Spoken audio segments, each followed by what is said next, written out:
আজকে আমি দেখাবো উজ্জ্বল ত্বকের জন্য ভাইরাল পেস্ট, মানে হচ্ছে চিয়া সিড। আমি নিয়ে নিচ্ছি চিয়া সিড, সাথে আছে মধু, তারপরে হচ্ছে এটা আমি প্রথমে চিয়া সিডটা ভিজিয়ে রেখেছিলাম, ভিজিয়ে রেখে এটাকে ব্লেন্ড করে দেখুন এরকম হয়ে গেছে। তো এটা আমি মানে বাকিটা আমি পরবর্তীর জন্য রেখে দিচ্ছি বক্স করে, আর এটি আমি নিয়ে নিলাম এখনকার জন্য।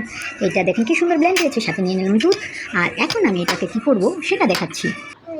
এই দেখেন দুধ দিয়ে দিলাম এটার সাথে, সাথে দিয়ে দিলাম একটু মধু।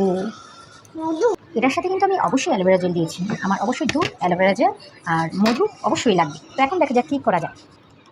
আমি ভালো করে মুখের মধ্যে সুন্দর করে লাগিয়ে নেব, যাতে সুন্দর করে এটা পুরো মুখে দিয়ে দিই, গলাতেও লাগাতে পারেন। তারপরে একটু পরে আমি একটু চেক করতে পারি যে এটা হয়েছে কিনা, বা গ্লো করছে কিনা, বা ভালো করে শুকিয়েছে কিনা। ভালো করে শুকনোর পরে এই যে দেখুন আমার এরকম হয়ে গেছে। তারপর আমি সুন্দর করে রুমাল দিয়ে বা মুখ ধুয়েও নিতে পারেন। আর দেখেন একটা স্কিনে কিন্তু আসলে একটা গ্লো করছে, দেখুন তো মনে হচ্ছে কিনা। আমার কাছে তো সত্যিই মনে হচ্ছে সপ্তাহে 2-1 বার এটা ট্রাই করা উচিত। ধন্যবাদ সবাইকে।